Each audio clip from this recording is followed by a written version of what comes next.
10 days road tripping through New Zealand. But we did it two totally different ways. The South Island in a premium campervan, and the North Island in a standard rental car.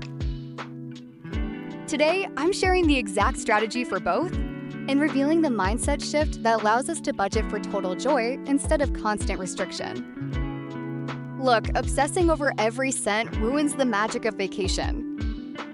That's why we use a system I call abundance budgeting, building a stress-free financial buffer before we even land.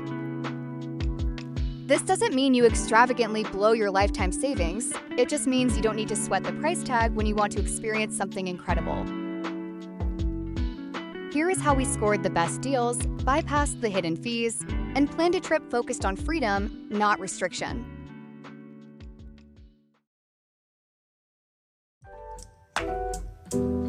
Let's start with the pre-trip expenses. We locked in our airfare, travel insurance, NZ visa, and eSIMs before leaving home. Our core strategy is simple. We maximize upfront savings by stacking promo codes and using credit cards with rewards to clear out the fixed costs early. By the time you land, the financial heavy lifting is already done, leaving your on-the-ground funds entirely open for fun.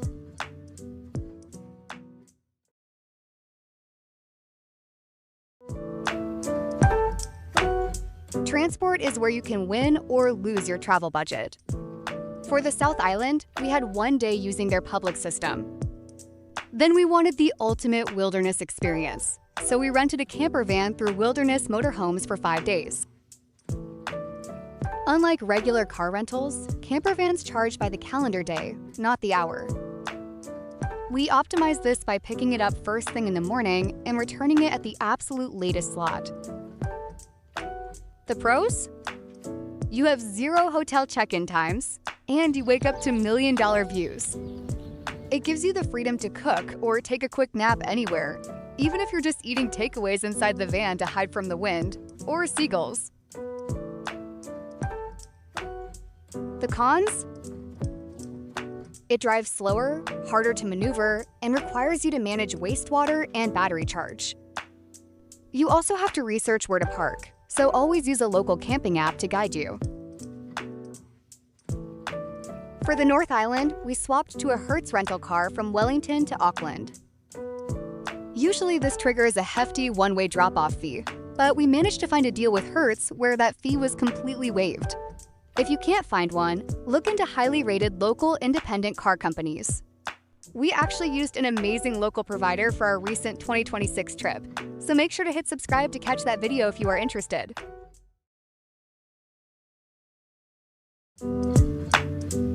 Even with a camper van, you still need to pay for designated sites unless you are strictly freedom camping.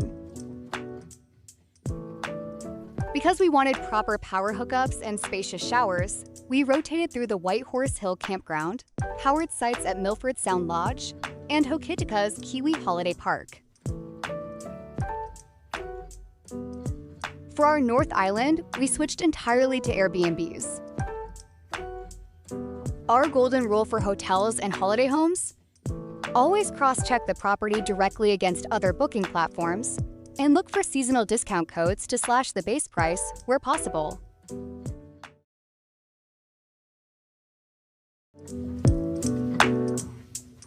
When it comes to major excursions like the Milford Sound Cruise, booking apps like Klook or KKday are lifesavers for voucher discounts.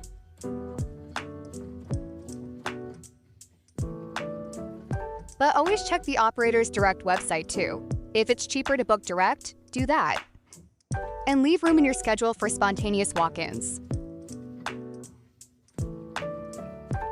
Don't forget free sightseeing either. New Zealand's best waterfalls, hikes, and national parks don't cost a single dime. Once you land, your daily focus shifts to food and fuel.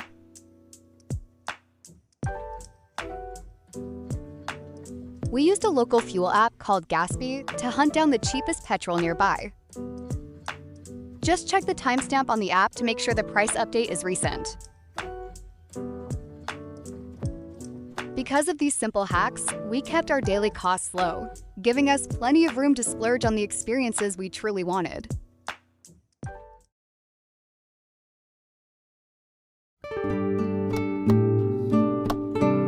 This brings us back to our core philosophy. Plan your framework early so you can enjoy the actual trip risk-free. If you overspend on an incredible meal, just trim a little somewhere else. You are already there. Don't let a rigid spreadsheet ruin a once-in-a-lifetime journey.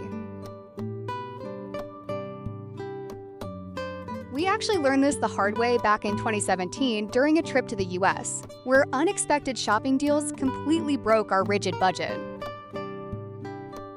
That trip taught us that travel is about balance, not tracking every single cent. To make your next trip easy, I've put together the exact planning template we used to map out our New Zealand framework. This sheet isn't a restrictive expense tracker to stop you from spending money. It is a visual planner to help you map out your cash and card footprint before you leave, so you can travel with total peace of mind.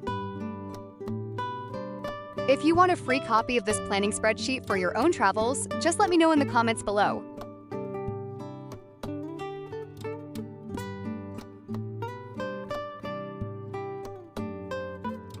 Next up, I'm breaking down our brand new road trip data to see exactly how much inflation has changed these prices over the last 2 years.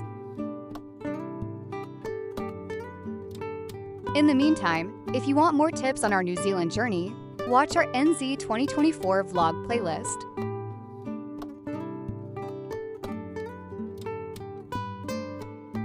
Thanks for wandering with me, and I'll see you in the next video. Please don't forget to subscribe.